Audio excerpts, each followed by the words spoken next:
साथियों नमस्कार, स्वागत है आप सभी का आपके अपने यूट्यूब प्लेटफॉर्म पर। यूपी टेट के लिए काफी महत्वपूर्ण टॉपिक होता है सृजनात्मकता, क्रिएटिविटी। एक सवाल तो गारंटी पूछा जाता है, कई बार दो सवाल भी आ जाते हैं यूपी टेट के अंदर। 10 से 12 मिनट की वीडियो में आप सभी के वो सवाल इस वीडियो में शामिल रहेंगे जो सवाल आपके परीक्षा में आएंगे। यदि सृजनात्मकता चैप्टर से, क्रिएटिविटी चैप्टर से कोई सवाल बना, तो वो निश्चित तौर पर इस वीडियो से बाहर नहीं जाने वाला है। तो वीडियो को लाइक कर दीजिएगा, शेयर कर दीजिएगा अपने-अपने मित्रों तक, पसंद ज़रूर कर दीजिएगा और वीडियो देखने के बाद प्यारा-सा कमेंट कर दिया करिए आप सभी लोग। वीडियो को ज़्यादा प्यार दुलार देंगे तो ज़्यादातर आप सभी लोगों के लिए कंटेंट ऐसा मिलेगा जो आपके परीक्षा में ज़्यादा मेहनत नहीं, बस 10 मिनट, 12 मिनट देख लीजिए, वो सवाल आपके परीक्षा में रहेगा। ऐसे सभी टॉपिक के अगर मिल जाएँ तो आपको कल्पना करिए कि 10-10, 20-20 मिनट की वीडियो में अगर आपको 20 से 25 वीडियो में ही पूरा का पूरा 30 नंबर मिल जाएगा तो कितनी अच्छी बात होगी। तो आज का टॉपिक है सृजनात्मकता, क्रिएटिविटी, जिसमें अर्थ, तत्व, चरण और परीक्षण जितने भी सवाल आते हैं, सारे सवाल इसमें शामिल रहेंगे। आइए सेशन को प्रारंभ किया जाए। तो मास्टर क्लास है, स्पेशल मास्टर क्लास है, सृजनात्मकता से रिलेटेड आज की बातें हम लोग करने वाले हैं। बात करें सबसे पहले क्रिएटिविटी को लेकर के, तो इसका शाब्दिक अर्थ पूछ लेता है। डायरेक्ट एक सवाल नन्हा सा आ जाता है, छोटा सा। अंग्रेजी में क्रिएटिविटी लैटिन भाषा के क्रेयर शब्द से बना है। लैटिन भाषा के कौन से शब्द से बना है? क्रेयर शब्द से बना है, जिसका अर्थ होता है अस्तित्व में लाना, रचना करना या जन्म देना या निर्माण करना। टू मेक आर प्रोड्यूस, इसका मतलब क्या हो जाता है? टू मेक आर प्रोड्यूस, बनाना या निर्माण करना। वास्तविक अर्थ की बात करें तो कुछ नया, मौलिक और उपयोगी निर्माण करने की क्षमता ही क्या कहलाती है? सृजनात्मकता कहलाती है। कुछ नया, मौलिक और उपयोगी कोई चीज़ निर्मित करें, उसी को क्रिएटिविटी कहते हैं। ध्यान दीजिएगा, ओरिजिनल हो, नया हो, लेकिन अगर उसमें उपयोगिता का गुण नहीं होगा, तो वह क्रिएटिविटी के दायरे से बाहर हो जाएगा। जो काम लीक से हट कर किया जाए, out of the box thinking जैसे हो, वही सृजनात्मकता के अंदर आता है। लकीर का फकीर या कोल्हू का बैल होना, ये क्रिएटिविटी के अंतर्गत नहीं आता है। लीक से हट करके जब विचार आता है, आउट ऑफ द बॉक्स जब थिंकिंग होती है, तो वहाँ से नए विचार जन्म लेते हैं और उस नए विचार में मौलिकता आती है। यदि मौलिकता के साथ उपयोगिता का गुण भी शामिल हो जाए, तो उसको रचनात्मकता कहेंगे, सृजनात्मकता कहेंगे। यूपी टेट की जो सबसे फेवरेट परिभाषा है, जो कई बार आ चुकी है, वो क्रो एंड क्रो की परिभाषा है। सृजनात्मकता मौलिक परिणामों को अभिव्यक्त करने की एक मानसिक प्रक्रिया है। ये परिभाषा क्रो एंड क्रो की है और सबसे ज़्यादा बार यूपी टेट में पूछी गई है। जेम्स ड्रेबर ने कहा है कि सृजनात्मकता मुख्यतः नवीन रचना या उत्पादन में होती है। नवीन रचना या उत्पादन में होती है। दूसरी परिभाषा स्टेन की है, जब किसी कार्य का परिणाम नवीन हो और जो किसी समय में किसी समूह द्वारा उपयोगी माना जाए, उसे सृजनात्मकता कहा जाता है। ड्रेवल का कहना है कि सृजनात्मकता व्यक्ति की वह क्षमता है जिससे वह कुछ नया रचता है जो पहले से मौजूद नहीं था। सभी परिभाषाएं महत्वपूर्ण हैं। हाँ, इस बात का ध्यान रखिएगा, ऐसा नहीं कि केवल very very important crow and crow का कर दिया है तो केवल क्रो एंड क्रो का ध्यान रखिए। यहाँ पर सेलेक्टिव लेकर के आता हुआ हूँ मैं। जो भी चीज़ लाता हूँ उसको आप छोड़ नहीं सकते हैं, डिनाई नहीं कर सकते हैं। वो आएगा, अगर सवाल बनेगा तो इसी दायरे में से सवाल आएगा। एक बात कर लेते हैं हम लोग सृजनात्मकता और उसके चिंतन की बात कर लेते हैं, जो मोस्ट कन्फ्यूजिंग पॉइंट होता है, जो सवाल आता ही आता है। यहाँ पर ध्यान दीजिएगा, जेपी गिलफोर्ड जो हैं, उन्होंने चिंतन के 2 प्रकार बताए हैं और इसी में टॉरेंस का भी नाम आ जाएगा। जेपी गिलफोर्ड और टॉरेंस, इन दोनों ने मिल करके ये बात बताई है। टॉरेंस ने भी सेम बताई और जेपी गिलफोर्ड ने भी सेम बात बताई है कि चिंतन 2 प्रकार के हैं। एक होता है अपसारी चिंतन, जिसको डाइवर्जेंट थिंकिंग कहा जाता है। एक होता है अविसारी चिंतन, जिसको कन्वर्जेंट थिंकिंग कहा जाता है।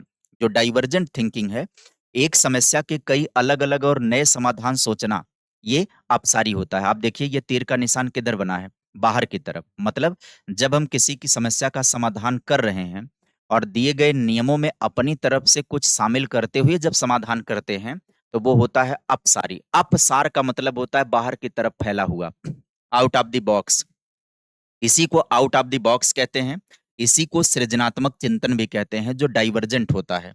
सृजनात्मकता का सीधा संबंध अपसारी चिंतन से होता है। अभिसारी चिंतन का मतलब क्या होता है? लकीर का फकीर, कोल्हू का बैल होना। मतलब कई तथ्यों को मिलाकर केवल एक सही उत्तर पर पहुंचना। मतलब दिए गए नियमों के आधार पर जब हम किसी समस्या का समाधान करते हैं, तो हम अभिसारी चिंतन होते हैं। बुद्धि से जुड़ा होता है। अभिसारी चिंतन बुद्धि से जुड़ा होता है और अपसारी चिंतन सृजनात्मकता से जुड़ा होता है। इन दोनों का अंतर जरूर दिमाग में रखिएगा। अभिसारी चिंतन बुद्धि की योग्यता है, लेकिन अपसारी चिंतन वह एक अलग योग्यता हो जाती है सृजनात्मकता की। सृजनात्मकता के अनिवार्य 4 तत्व होते हैं जो टॉरेंस और गिलफोर्ड के द्वारा बताए गए हैं। टॉरेंस और गिलफोर्ड ने सृजनात्मकता के 4 प्रमुख तत्व बताए हैं। कौन-कौन से? एक होता है प्रवाह, जिसको फ्लुएंसी कहते हैं। किसी समस्या पर तेजी से बहुत सारे विचार या उत्तर उत्पन्न करना। 1 मिनट में ईंट के 10 उपयोग बता देना। ये क्या हो गया? प्रवाह हो गया। विविधता या नमनीयता या लोचशीलता, जिसको फ्लेक्सिबिलिटी कहते हैं इंग्लिश में। फ्लेक्सिबिलिटी का मतलब क्या होता है?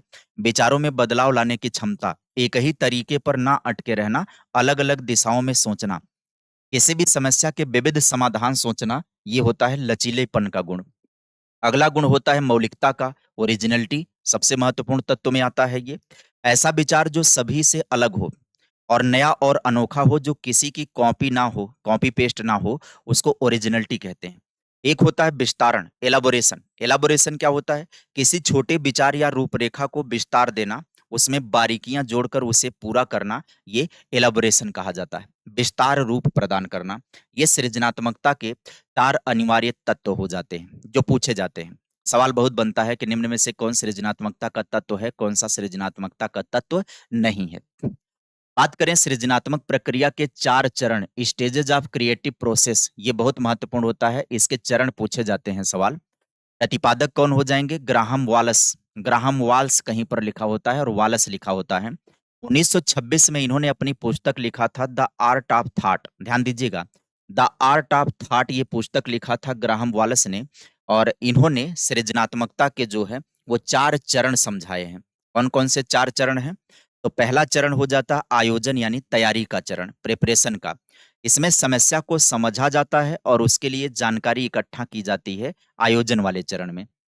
दूसरा जो चरण है सबसे ज्यादा पूछा जाता है, वो उद्भवन का चरण है, यानी विश्राम की अवस्था है। व्यक्ति समस्या के बारे में चेतन रूप में सोचना छोड़ देता है, लेकिन अचेतन मन में वो काम चलता रहता है। जैसे कोई सवाल आपके सामने आ गया, तो आप क्या करेंगे? समस्या को समझेंगे, सवाल को समझेंगे और वो समाधान कैसे होगा उसके लिए जानकारी इकट्ठा करेंगे। और जानकारी इकट्ठा करेंगे जब उसके लिए, तो फिर उद्भवन की स्थिति में जाएँगे, विश्राम की अवस्था में जाएँगे। समस्या के बारे में कॉन्शियसली सोचना बंद कर देंगे। लेकिन फिर भी आपके अनकॉन्शियस माइंड में, अचेतन मन में उसका समाधान चल रहा होगा। जानबूझ कर के नहीं, लेकिन फिर भी चल रहा होगा। तीसरा चरण आएगा कौन-सा? प्रदीपन का, प्रबोधन का या इल्यूमिनेशन का। इल्यूमिनेशन या इनसाइट इसको कह सकते हैं। अचानक से दिमाग में उसे लागू करने की, अचानक से समस्या का समाधान मिल जाता है। अचानक से समाधान प्राप्त हो जाता है। फिर नंबर किसका आता है भाई? फिर या इसी को प्रदीप उद्दीपन या प्रबोधन बनाम भी दिया जाता है। अचानक दिमाग की बत्ती का जल जाना, ये तीसरा चरण ही है, ध्यान दीजिएगा। ये तीसरा चरण ही है दोनों, कि अचानक से दिमाग की बत्ती जल जाना, आहा मोमेंट आ जाना, अचानक से समस्या का समाधान मिल जाना। ठीक है? चौथा चरण होता है कौन-सा? प्रमाणीकरण का, सत्यापन का, वेरिफिकेशन का। जो समाधान मिला है उसे लागू करके जाँचना कि वह सही काम कर रहा है या नहीं। इसको क्या बोलते हैं? प्रमाणीकरण। सवाल इनसे पूछे जाते रहते हैं। कई बार परिभाषा दे देगा उसका, कई पूछेगा ये कौन से चरण से संबंधित है, समस्या समाधान के कौन से चरण में समस्या का समाधान अचानक से मिल जाता है, यानी आहा मोमेंट कौन से चरण से संबंधित होता है। इसमें से कोई भी सवाल आपके परीक्षा में आ सकता है। चारों चरण को ध्यान से ढंग से पढ़ लीजिए। सृजनात्मकता के प्रमुख परीक्षणों की अगर हम बात करें, तो ई पॉल टॉरेंस ये बहुत महत्वपूर्ण है। इसने सृजनात्मकता के परीक्षण का जनक इसी को माना जाता है। अगर आपसे सवाल पूछे कि सृजनात्मक परीक्षण के जनक किसे माना जाता है, तो सृजनात्मक परीक्षण का जनक ई पॉल टॉरेंस को माना जाता है।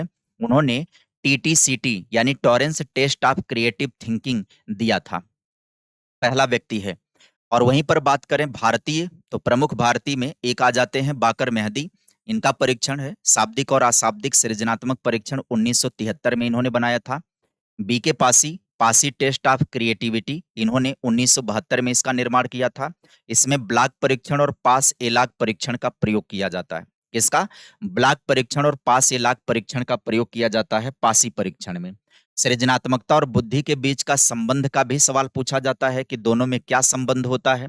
तो देखिए, सृजनात्मकता और बुद्धि में आपस में पॉजिटिव संबंध होता है, सकारात्मक संबंध होता है। लेकिन टर्मन का मानना है कि यह जरूरी नहीं है कि उच्च बुद्धिलब्धि वाला बालक सृजनशील भी हो। ये जरूरी नहीं है। बेशक बुद्धि का संबंध सृजनात्मकता से सकारात्मक होता है। इसका मतलब यह है कि बुद्धि बढ़ेगी, सृजनात्मकता बढ़ेगी। यानी कि कोई भी व्यक्ति सृजनशील होने के साथ साथ अगर बुद्धिमान भी होगा तो सोने पर सुहागा हो जाएगा। लेकिन हर बुद्धिमान व्यक्ति सृजनशील हो ये जरूरी नहीं है, ये टर्मन ने कहा है। यानी एक बहुत होशियार बच्चा हो सकता है रट्टू हो सकता है वो क्रिएटिव ना हो। ठीक है? तो क्रिएटिविटी का बुद्धि से सकारात्मक संबंध तो होता जरूर है कि अगर कोई व्यक्ति रचनात्मक है तो बुद्धि उसके साथ बढ़ रही है, अगर तो वह बुद्धि में क्या होगा, ज्यादा हो जाएगा, तो सोने पर सुहागा हो जाएगा। ध्यान दीजिएगा इस बात को। सृजनात्मकता जन्मजात भी है और अर्जित भी है। थ्रेशोल्ड का सिद्धांत है कि सृजनात्मक होने के लिए एक न्यूनतम सामान्य बुद्धि लगभग 90 से 110 का होना जरूरी है। जड़ बुद्धि बालक सृजनशील नहीं हो सकता है। यह थ्रेशोल्ड का कहना है। सृजनात्मकता की कुछ अन्य विशेषताओं की बात करें तो सृजनात्मकता जन्मजात भी होती है और अर्जित भी होती है। अगर कोई जन्मजात रूप से क्रिएटिव है और अगर उसे प्रशिक्षण दिया जाए तो सोने पर सुहागा हो जाएगा। इसमें हमेशा प्रयोजन यानी उद्देश्य और उपयोगिता होती है। सिर्फ ख़याली पुलाव पकाना सृजनात्मकता नहीं है, उसका कुछ उपयोग भी होना चाहिए, यूज़ भी। सृजनात्मकता का विकास बाल्यावस्था से शुरू होकर इस वर्ष की आयु तक 30 वर्ष की आयु तक अपने चरम पर पहुँच जाता है। ये है क्रिएटिविटी। आप देख लीजिएगा, पेपर उठा लीजिएगा, किसी भी परीक्षा का पेपर उठा लीजिएगा, आपको क्रिएटिविटी वाले चैप्टर से इससे ज़्यादा कोई सवाल मिलेगा ही नहीं कभी, कभी भी नहीं मिलेगा। तो मात्र 10 मिनट का सेशन है आपका जिसमें क्रिएटिविटी को अगर आप कंप्लीटली तैयार कर दोगे तो आपका सवाल, आप सभी का परीक्षा में जो भी सवाल बनेगा इसी से आएगा, इससे बाहर से नहीं आएगा। बाकी जो बाहर का आ सकता है वो क्रिएटिव चाइल्ड से आ सकता है, सृजनात्मक बालक से आ सकता है। तो उम्मीद करेंगे कि आप सभी लोगों को सारी बातें समझ में आ गई होंगी। वीडियो यदि आपको अच्छी लगी होगी, थ्योरी आपके समझ में आ गई होगी तो वीडियो को लाइक कर दीजिएगा, कमेंट कर दीजिएगा प्यारा सा, और चैनल को सब्सक्राइब कर दीजिएगा अगर नए होंगे तो। हाँ, वीडियो को शेयर कर दीजिए, अपने-अपने हित मित्रों तक पहुँचा दीजिए ताकि हमारा भी कुछ फ़ायदा हो जाए। आपका फ़ायदा तो मैं कर ही रहा हूँ। फिलहाल आज के लिए सेशन में बस इतना ही, मिलेंगे फिर अगले टॉपिक में किसी नए टॉपिक के साथ। तब तक के लिए bye bye, take care, thank you.